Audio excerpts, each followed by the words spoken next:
सारी दुनिया को जिन्होंने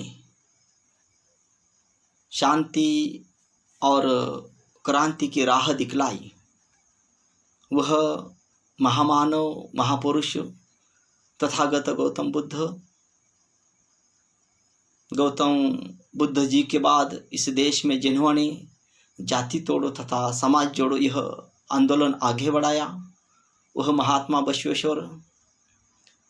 जिस पेशवाई में रात के 12 बजे किन्हीं चंद लोगों के लिए, किन्हीं चंद लोगों के बच्चों के लिए पाठशाला शुरू थी, उसी पेशवाई में जिन्होंने बहुजन समाज के बच्चों के लिए दिन के 12 बजे पाठशालाओं का निर्माण किया, पाठशालाओं के द्वार खोल दिए, वह क्रांतिबा महात्मा ज्योतिराव फूले, सावित्रीबाई फूले।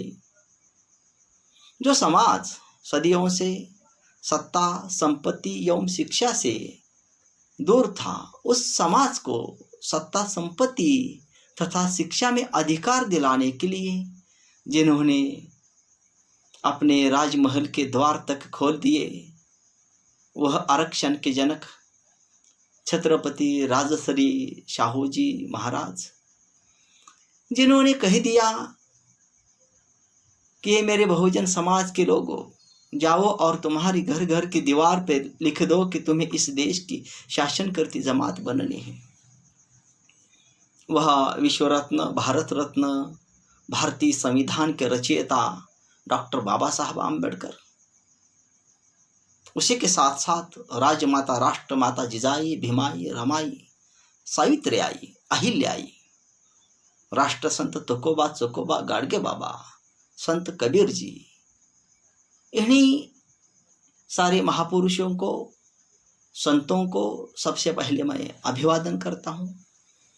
स्पष्ट रूप से देखा जाए तो इस साल को अन्ना भाऊ साठे जी की जन्म शताब्दी पूरे भारत देश में मनाई जा रही है। उसी उपलक्ष्य में अन्ना भाऊ साठे जी का जो व्यक्तित्व एवं कृतित्व है, वह भारतीय युवकों के सामने आना बहुत ही जरूरी लगता है। उसी सिलसिले में जब हम देखते हैं तो अन्ना भाऊ जी का जन्म जो है 1 अगस्त 1920 को महाराष्ट्र के सांगली जिले में हो गया है। उनके गांव का नाम वाटेगांव था। जैसा कि डॉक्टर बाबा साहब आम्बेडकर जी अपने मूक नायक इस पत्रिका में कहते हैं, भारतीय वर्ण व्यवस्था में जहां पर यह वर्ण व्यवस्था एक सीढ़ी जैसी है, इस सीढ़ी के निचले पायदान में आदमी चाहे कितना भी लायक क्यों न पैदा हो, उस आदमी को ऊपरी मंजिल में जाने का अधिकार नहीं था। और ऊपरी मंजिल में आदमी चाहे कितना भी नालायक क्यों न पैदा हो, उस आदमी को निचले पायदान में, निचले सीढ़ी में जाने का अधिकार नहीं था। उसी वर्ण व्यवस्था के तहत अन्ना भाऊ साठे जी का जन्म जो है दलित समाज में हो गया था, जो कि यह समाज सदियों से गांवों से दूर अपना जीवन यापन कर रहा था। उसी हालात में भी अन्ना भाऊ ने पाठशाला में जाने का प्रयास किया है। उसके पहले हम ये इस बात को मानेंगे कि अन्ना भाऊ का बचपन का नाम जो है तुकाराम है। उनके पिताजी का नाम भाऊ था, लेकिन आगे चलकर इस बच्चों को सभी लोग अन्ना भाऊ कहने लगे। उसी हालात में भी अन्ना भाऊ पाठशाला चले गए हैं, लेकिन दलित होने के कारण अन्ना भाऊ उन्होंने ताड़ लिया, उन्होंने जान लिया कि यह बच्चा आगे चलकर अपने हाथ नहीं आएगा। उसी समय महाराष्ट्र में खास करके सांगली जिले में अकाल पड़ गया था और अपने पेट के खातिर अन्ना भाऊ के परिवार वालों ने बंबई जाना तय किया। जब वह बंबई सांगली से लेकर बंबई तक निकले हैं, बंबई जाने के लिए तैयार हो गए हैं, तो उनके पास लेटने के लिए भी नहीं है और ओढ़ने के लिए भी नहीं है। खाली पांव वह बंबई की तरफ निकल चुके हैं। जमाना बहुत ही खूंखार था, क्योंकि अंग्रेज लोगों ने भारतीय लोगों को गुलामी की जंजीरों में जकड़ कर रख दिया था। उसी में भी दलित समाज को अंग्रेज लोग भी गुनहगार मानते थे। जब अन्ना भाऊ और अन्ना भाऊ के परिवार वाले लोग सातारा तक पैदल ही चले गए हैं, तो वहां पर अंग्रेज पुलिस कर्मियों के द्वारा उन्हें रोक दिया गया है, उन्हें गिरफ्तार कर लिया है और 1 महीना तक अन्ना भाऊ के घर वालों से उन्होंने मजदूरी का काम करवा लिया है। उसी हालात में भी एक दिन रात के समय अन्ना भाऊ के पिताजी ने उनके परिवार का अंग्रेजों की गिरफ्त से छुटकारा कर लिया है और वह पैदल फिर एक बार बंबई चले गए हैं। ये बात सोचने लायक है, ये बात विचार करने लायक है। जैसा कि अन्ना भाऊ जब सांगली से बंबई चले जा रहे थे, पैदल चले जा रहे थे, तो उस वक्त उनकी उम्र 11 से 12 साल की थी। जब वह सांगली से बंबई तक पहुंचे हैं, तो करीब करीब उन्हें 1.5 से 2 महीना लगा है और वह पैदल वहां पर पहुंच गए हैं। यह भी सोचने लायक बात है। इससे हमें यह पता चलता है कि दलित समाज के हालात कितने बुरे होंगे, उनके नसीब में कितनी गुलामी और गरीबी थोपी होगी। इस तरह से जब अन्ना भाऊ का परिवार बंबई चला गया है, वह बंबई पहुंचे हैं, सबसे पहले तो वह पेड़ के नीचे ही रहने लगे हैं, क्योंकि जैसे ही बंबई वह पहुंचे हैं तो उन्हें रहने के लिए घर नहीं मिला है। उसके बाद अन्ना भाऊ के परिवार वालों ने किसी बड़ी मंजिल का सहारा पाकर अपनी झुग्गी सजाई है, अपनी झोपड़ी सजाई है और उसमें वह रहने लगे हैं। बंबई के चांद बीबी इस बस्ती में शुरुआत के तौर पर वह रहने लगे हैं। शुरुआत के तौर पर अन्ना भाऊ ने अपने पेट के खातिर और घर चलाने के खातिर जो भी काम हाथ लगे वह काम किया है। जैसा कि बोझ ढोने का काम होगा, मिल में मजदूरी करने का काम होगा, कोयले के खान में काम करना होगा, या फिल्मों के पोस्टर चिपकाने का काम होगा। मुझे लगता है कि अन्ना भाऊ के जीवन में यह सुखद घटना थी, क्योंकि अन्ना भाऊ उसी समय सोच रहे हैं, क्योंकि उन्हें पढ़ना लिखना नहीं आता था। वह एक दिन ही पाठशाला चले गए थे।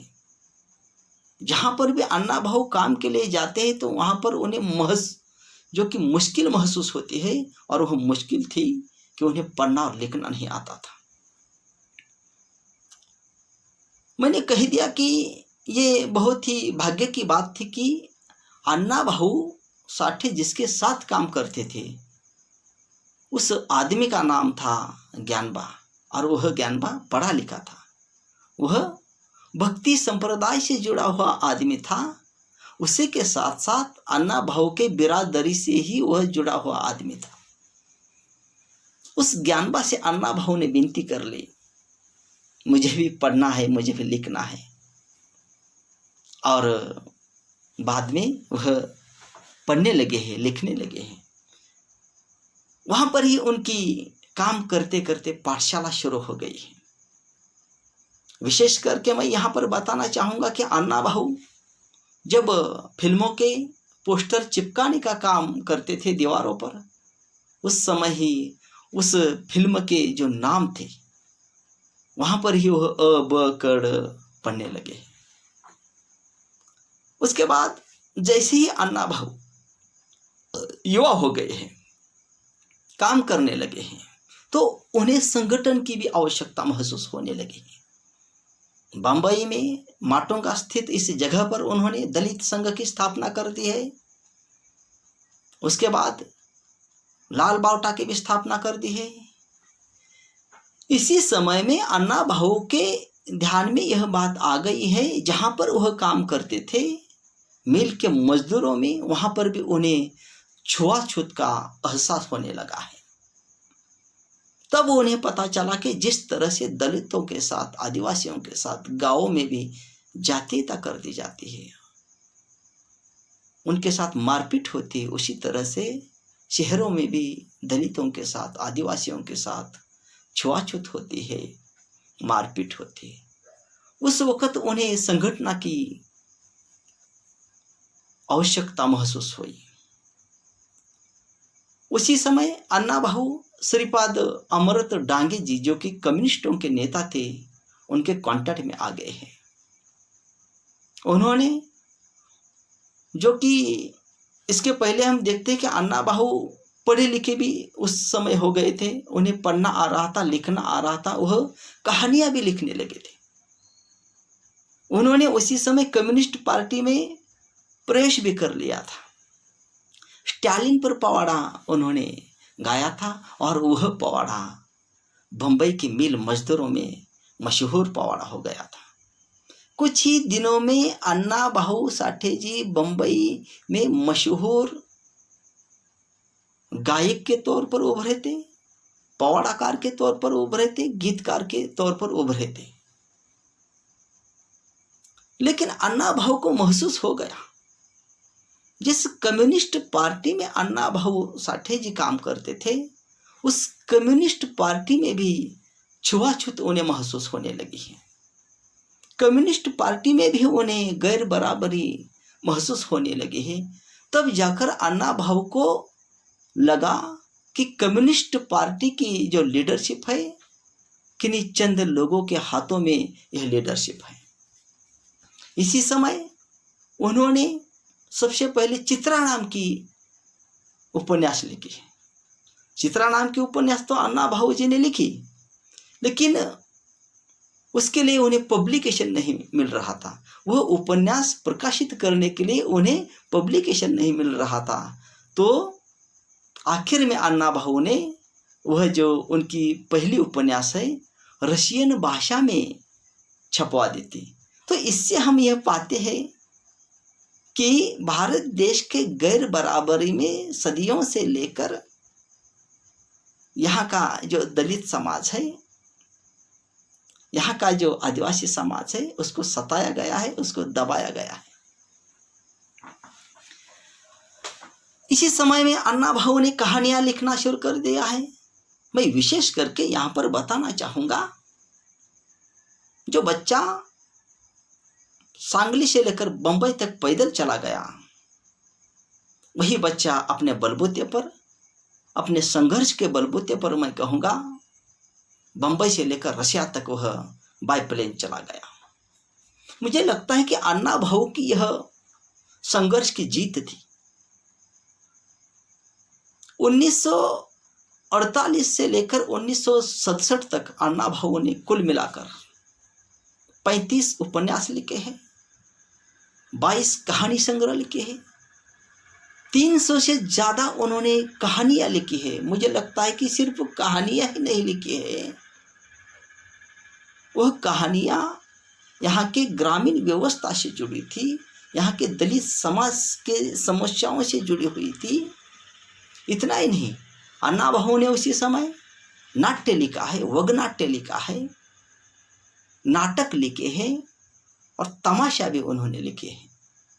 उस समय अन्ना भाऊ ने विशेष करके तमाशा को, जो कि सदियों से जो एक ढांचे में, एक पुराणपंथी ढांचे में चला आ रहा तमाशा, उसको निकालकर उन्होंने प्रबोधन के तौर पर, एक जागरण के तौर पर उस तमाशा को एक नया रूप दे दिया है।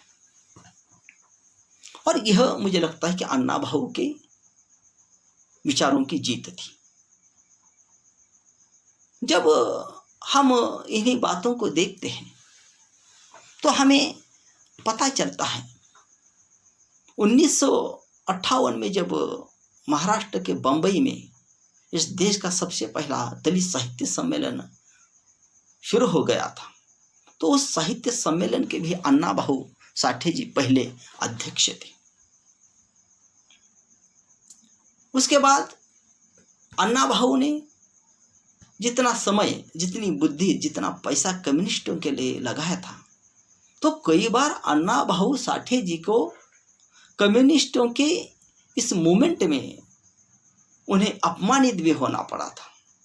मुझे लगता है कि इसका उदाहरण हम देखेंगे, महाराष्ट्र के मशहूर कम्युनिस्ट पानसरे अन्ना जो थे, उन्होंने भी इस बात को मान लिया था। उन्होंने एक टीवी में एक मुलाकात दे दी थी और उसमें उन्होंने बताया था कि भले ही हम कम्युनिस्ट थे, लेकिन हम कम्युनिस्ट के तौर पर अन्ना भाऊ साठे जी को न्याय नहीं दे सके। इस बात को भूल कर नहीं चलेगा। तो मुझे लगता है कि अन्ना भाऊ ने अपनी जवानी का ज़्यादा से ज़्यादा समय कम्युनिस्ट इस विचारधारा के लिए दिया था।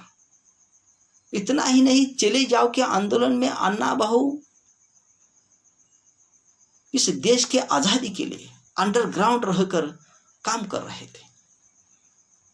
अन्ना भाऊ ने इस देश को आज़ादी मिलने के पहले एक ख्वाब देखा था, और जैसे ही देश को आज़ादी मिलने वाली थी तो यह ख्वाब कहीं पर तो झूठ होता दिखाई दे रहा था, क्योंकि इस देश को 15 अगस्त 1947 को भले ही आज़ादी मिली होगी, लेकिन अन्ना भाऊ साठे जी ने 16 अगस्त 1947 को बंबई के आज़ाद मैदान से लेकर मंत्रालय तक एक जुलूस निकाला था, और उस जुलूस में एक ही नारा दिया था, ये आज़ादी झूठी है, देश की जनता भूखी है।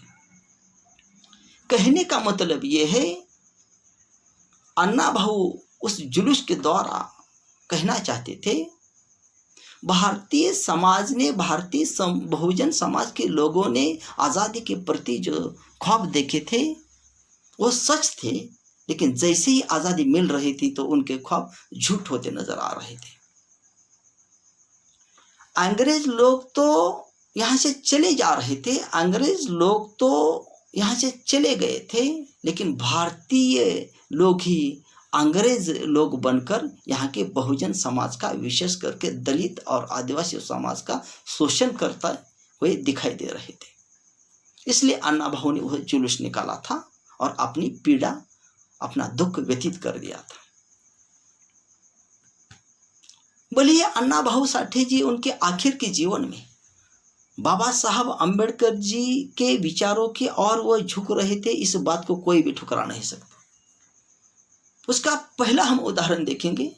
अन्ना भाऊ साठे जी ने उनके जीवन में जितने सारे उपन्यास लिखी है,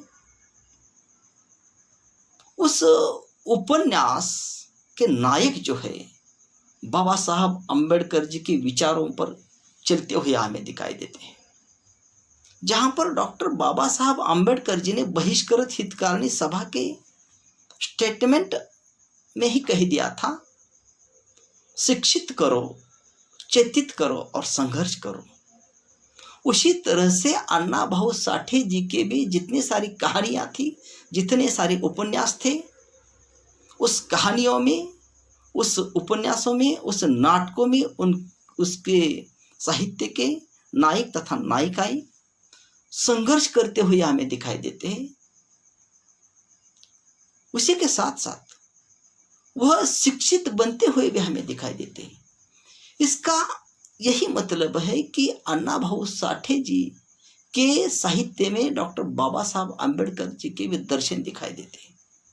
उसका हम दूसरा उदाहरण देखेंगे। अन्ना भाऊ साठे जी ने उनके जीवन में जितने सारे मशहूर उपन्यास लिखे, उनमें एक उपन्यास जो कि जिसका नाम है फकीरा। फकीरा नाम के उपन्यास को जैसे ही हम देखते हैं, उस उपन्यास का पहला पन्ना हम देखते हैं, तो पहले पन्ने पर ही अन्ना भाऊ साठे जी ने इस उपन्यास के बारे में लिख दिया गया है, डॉक्टर बाबा साहब अंबेडकर जी के कारवां को यह मेरा उपन्यास अर्पित। मतलब डॉक्टर बाबा साहब अंबेडकर जी के आंदोलन को, बाबा साहब जी के कारवां को लोक शायर अन्ना भाऊ साठे जी ने उनकी मशहूर उपन्यास अर्पित कर दी है, इस बात को कोई भी ठुकरा नहीं सकता है। उसी के साथ साथ इस बात को भी हम ठुकरा नहीं सकते, जैसा कि एक तरफ अन्ना भाऊ साठे जी बंबई में काम कर रहे थे, मिल मजदूरी का काम कर रहे थे, जो भी हाथ मिले काम कर रहे थे। उस समय डॉक्टर बाबा साहब आम्बेडकर जी राउंड टेबल कॉन्फ्रेंस में भारत देश के लिए, दलित समाज के लिए, आदिवासी समाज के लिए, ओबीसी समाज के लिए झगड़ रहे थे, उनके हक और अधिकार के लिए झगड़ रहे थे। मैंने कह दिया कि दूसरा हम यह उदाहरण देख सकते हैं, जब डॉक्टर बाबा साहब आम्बेडकर जी की महापरिनिर्वाण हो गई, उस समय बाबा साहब को अभिवादन करने के लिए बंबई के दामोदर इस हॉल में अधिक मात्रा में लोग इकट्ठा हो गए थे। उसमें खास करके कलाकार लोग, साहित्यिक लोग वहां पर इकट्ठा हो गए थे। और उस समय अन्ना भाऊ साठे जी ने गीत गाया था, और इस गीत के मराठी में बोल इस तरह से थे, जग बदल घालून गाव मुझे सांगून गेले भीमराव। मतलब अन्ना भाऊ साठे जी इस गीत के द्वारा यह कहना चाहते हैं कि इस दुनिया की कौन सी भी ऐसी समस्या नहीं कि उस समस्या का हल नहीं हो सकता है। दुनिया भी बदल सकती है, लेकिन संघर्ष करना पड़ेगा। और अन्ना भाऊ साठे जी कहते हैं, यह जो सीख है मैंने डॉक्टर बाबा साहब आम्बेडकर की से सीखी है। इस तरह से जब हम रूबरू होकर अन्ना भाऊ साठे जी को देखते हैं, उनके साहित्य को देखते हैं, तो उनके साहित्य पर तथागत भगवान बुद्ध से लेकर क्रांतिबा महात्मा ज्योतिराव फुले से लेकर राजश्री शाहू जी महाराज से लेकर डॉक्टर बाबा साहब आम्बेडकर जी तक हम जब देखते हैं, तो उनके विचारों के दर्शन इनके साहित्य में हमें देखने के लिए मिलते हैं। जैसा कि डॉक्टर बाबा साहब आम्बेडकर जी ने ताउम्र यहाँ की मनोवादी व्यवस्था को ठुकराने का कार्य किया था, यहाँ की गैर बराबरी व्यवस्था को ठुकराने का कार्य किया था, उसी दूसरी तरफ अन्ना भाऊ साठे जी एक जगह पर कहते हैं कि ये दुनिया जो है, क्योंकि मनोवादी व्यवस्था एक तरफ कहती है कि ये जो धरती जो है, ये पृथ्वी जो है, शेष के मस्तिष्क पर खड़ी है। उसी दूसरी तरफ अन्ना भाऊ साठे जी अपने साहित्य के द्वारा, लेखनी के द्वारा कहते हैं कि यह पृथ्वी जो है, शेष के मस्तिष्क पर खड़े न होकर दीन दलितों के, आदिवासियों के हाथों पर खड़ी है। इस तरह से जब हम अन्ना भाऊ साठे जी के साहित्य को, विचारों को देखते हैं, मुझे तो ऐसा लगता है कि जहाँ पर बुद्ध, फुले, शाहू, आम्बेडकर जी ने जो काफिला बनाया था, जो मूवमेंट चलाई थी, जो गैर बराबरी के विरोध में जो कि मूवमेंट चलाई थी, वही मूवमेंट आगे बढ़ाने का काम सत्य शोधक लोक शायर अन्ना भाऊ साठे जी ने किया था। उसका और एक उदाहरण देख सकते हैं। ताउम्र डॉक्टर बाबा साहब आम्बेडकर जी ने यहाँ के कांग्रेस वालों का विरोध किया था। कांग्रेस पार्टी में डॉक्टर बाबा साहब आम्बेडकर भी कभी भी शरीक नहीं हुए थे। अन्ना भाऊ साठे जी ने भी जब तक वह जिंदा थे, वह कांग्रेस इस पार्टी में कभी भी शरीक नहीं हुई है। इस तरह से जब हम अन्ना भाऊ का जो कारवां देखते हैं, जब हम आखिर की ओर जा रहे उनका व्यक्तित्व और कृतित्व देखते समय, तो मुझे ऐसा लगता है अन्ना भाऊ साठे जी के साहित्य की विशेषता जब देखते हैं, तो मुझे लगता है कि अधिक मात्रा में आज के चिंतकों ने भी उसके बारे में विचार करने की ज़रूरत है। मैं तो ऐसा कहूँगा कि अन्ना भाऊ साठे जी के साहित्य में बुद्ध का प्रभाव, बुद्ध के दर्शन हमें महसूस होते हैं, क्योंकि चित्रा नाम की जो उन्होंने सबसे पहली जो उपन्यास लिखी थी, उनमें चित्रा नाम की ये जो नायिका जो है, अपनी शील रक्षा के लिए आखिर तक किसी से भी वह तालमेल नहीं करते हैं, किसी से भी वह गठजोड़ करते हुए नजर नहीं आते हैं। आखिर के समय तक वह अपनी चरित्र रक्षा, अपनी शील रक्षा करते हैं। और मुझे लगता है कि बुद्ध जी की भी यही सीख थी, प्रज्ञा, करुणा और शील। अन्ना भाऊ साठे ने विशेष करके बुद्ध कथा नाम की एक कहानी हिंदी में, जो कि अनुवाद बाद में हो गई थी, मराठी में भले वह बुद्ध की शपथ नाम की कहानी लिखी थी और बाद में उसका अनुवाद न जाने कितनी भाषाओं में हो गया है। बुद्ध की शपथ इस कहानी में अन्ना भाऊ साठे जी कहते हैं कि भारत देश के दबे कुचले वर्ग को, भारत देश के दलितों को, भारत देश के आदिवासियों को, पीड़ितों को डॉक्टर बाबा साहब आम्बेडकर ने जो कि राह दिखलाई है, भगवान बुद्ध ने जो कि राह दिखलाई है, उसी राह पर चलना होगा। और जैसे ही अन्ना भाऊ साठे जी की जन्म शताब्दी पूरे भारतवर्ष में मनाई जा रही है, तो फिर एक बार मैं ऐसा कहना चाहूँगा कि उनके साहित्य के बारे में। उनके साहित्य की विशेषता थी स्त्रियों का सम्मान, पुरुषों का स्वाभिमान और इस देश की आज़ादी। मुझे लगता है कि अन्ना भाऊ साठे जी ने जो कुछ ख्वाब देखा था, उनका जो कुछ सपना था, उस सपने को साकार करने का काम जो है आज के युवकों ने करना चाहिए। अन्ना भाऊ साठे जी के व्यक्तित्व से हमें यह पता चलता है कि अन्ना भाऊ जी का जन्म गरीबी में हुआ, गरीबी में ही वह पले बढ़े और गरीबी में ही उनकी मौत हो गई। जहां पर सारी उम्र अन्ना भाऊ साठे जी ने, जो कि दलित, पददलित, आदिवासी, स्त्रियां, मजलूम, इनकी भूख मिटाने के लिए उन्होंने ताउम्र प्रयास किया। बहुजन समाज की भूख की समस्या लिखने के लिए उन्होंने अपनी जिंदगी बिताई। लेकिन दुख की बात यह है कि अन्ना भाऊ को भी आखिर के दिनों में अनाज नहीं मिला, समय पर पानी नहीं मिला और उसी विकट हालात में भी अन्ना भाऊ की मौत हो गई। तो आखिर में यह सवाल पैदा होता है, सवाल उठता है, अन्ना भाऊ इस देश के किस नेता ने उनको समझ लिया? उनके मृत्यु के उपरांत की बात कर रहा हूं। तो मुझे लगता है डॉक्टर बाबा साहब आम्बेडकर जी ने लिखी हुई एनिहिलेशन ऑफ कास्ट नाम की ग्रंथ जिन्होंने पढ़ी, उस समय ही उस बंदे ने तय किया था, मैं अपने घर कभी वापस नहीं जाऊंगा, न ही मेरा किसी बैंक में अकाउंट होगा, मैं आजन्म अविवाहित रहूंगा।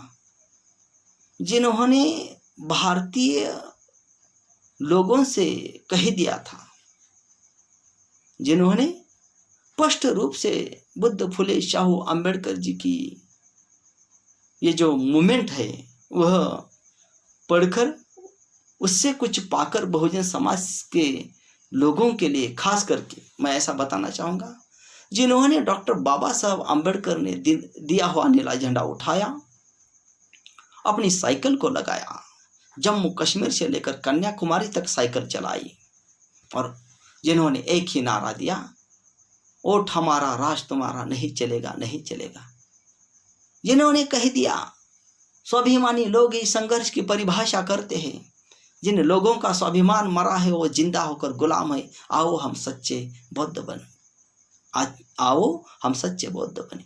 जिन्होंने कह दिया, डॉक्टर बाबा साहब आम्बेडकर की संविधान की वजह से तुम इस देश में पीएम बन सकते हो, सीएम बन सकते हो, डीएम बन सकते हो, तुम इस देश में गुलाम से लेकर मालिक बन सकते हो। जिन्होंने व्यवस्था परिवर्तन की लड़ाई के लिए, जिन्होंने बुद्ध, फुले, शाहू, आम्बेडकर जी की मिशन को आगे बढ़ाने के लिए बामसेप, DS4 और बीएसपी की स्थापना कर दी थी, वह वर्तमान महामानव कांशीराम जी, और उसी कांशीराम साहब को अन्ना भाऊ समझ में आए, मुझे ऐसा लगता है।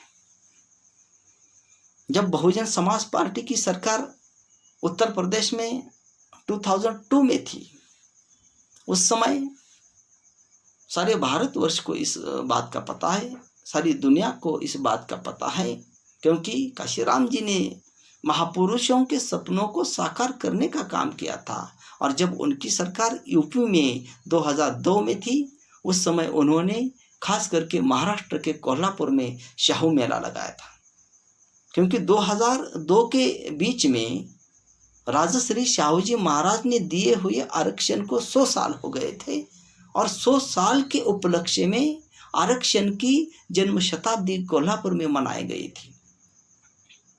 उसी समय महाराष्ट्र के कुछ जुझारू कार्यकर्ता माननीय काशीराम साहब के पास आए थे और उन्होंने बता दिया था, काशीराम जी महाराष्ट्र में भी एक महान साहित्यकार हुए हैं, महाराष्ट्र में भी एक महापुरुष हो गए हैं जिसको दखल अंदाज किया गया है। उस समय काशीराम जी लोकशहर अन्नाभाऊ साठे जी के गांव चले गए। उन्होंने वहां पर देखा एक महापुरुष का गांव, एक महान साहित्यकार का गांव, लेकिन उन्हें उस गांव में घर तक नहीं था। उस समय मान्यवर काशीराम जी ने अपनी पार्टी की तरफ से 2002 में 2 मंजिला अन्नाभाऊ साठे जी के परिवार वालों को रहने के लिए घर दे दिया। मुझे लगता है कि महाराष्ट्र के और किसको अन्नाभाऊ समझ में आ गए तो मैं बड़े ही सम्मान के साथ और एक नेता का नाम लेना चाहूँगा, जो कि इस देश के बहुजन समाज से उनका रिश्ता था, जो कि इस देश में पिछड़े वर्ग से उनका रिश्ता था, जिन्होंने महाराष्ट्र में जो कि हमेशा के लिए अच्छा कार्य किया, जिन्होंने महाराष्ट्र के विधान परिषद में 18 साल तक विरोधी पक्ष नेता के तौर पर काम किया, और उस महान आदमी का, उस महान नेता का नाम था माननीय श्री अन्ना साहब जी डांगे,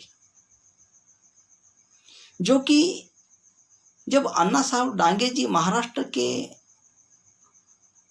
मिनिस्टर बने, उस समय उन्होंने वाटे गांव में एक अन्नाभाऊ साठे जी के उपलक्ष्य में उनका कार्यकर्तृत्व देखकर उनके गांव में प्रेरणा स्थल बनवाया है। जब भी हम कभी वाटे गांव में जाएंगे तो हमें वहां पर वह समाधि स्थल, वह प्रेरणा स्थल हमें दिखाई देगा। इस तरह से मुझे लगता है कि भारत देश में जिस जाति में महापुरुष का जन्म होता है, उसी जाति में उनके जो फॉलोअर्स दिखाई देते हैं।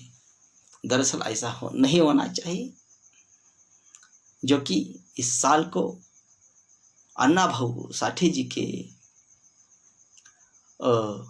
जन्म शताब्दी के उपलक्ष्य में कई जगह पर समारोह किए जा रहे। फिर एक बार मैं अन्नाभाऊ जी को नमन करता हूँ। जय भीम, जय भारत।